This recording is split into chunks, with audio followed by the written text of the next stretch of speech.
মনত আছেনে সেই যাদুকৰী চকুজুৰি?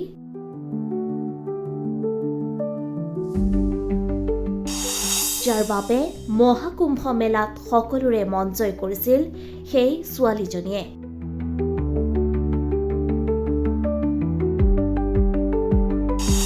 বিয়াত বহিল মহাকুম্ভ মেলাৰ ভাইৰেল গাৰ্ল মনালিছা।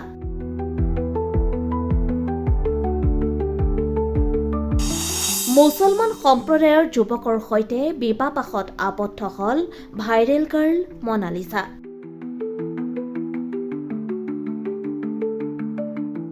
মহাকুম্ভ মেলাৰ সময়ত ৰুদ্ৰাক্ষমালা বিক্ৰী কৰি থকা এটা ভিডিঅ' ভাইৰেল হোৱাৰ পাছতে মনালিছা হঠাৎ দেশজুৰি জনপ্ৰিয় হৈ পৰিছিল।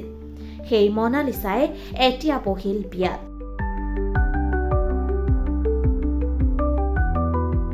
কেৰেলাৰ আৰুমানুৰ শ্ৰী নয়নাৰ দেৱ মন্দিৰত সম্পন্ন হল এই বিবাহ অনুষ্ঠান।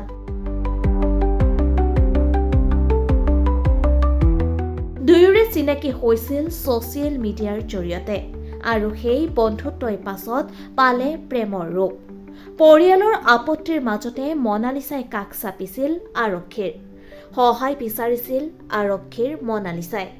আৰক্ষীয়ে জনাই দিয়ে যে তেওঁ প্ৰাপ্তবয়স্ক হোৱাৰ বাবে নিজৰ সিদ্ধান্ত নিজে ল'ব পাৰে আৰু তাৰ পিছতেই কেৰেলাত সম্পন্ন হল বিবাহ অনুষ্ঠান।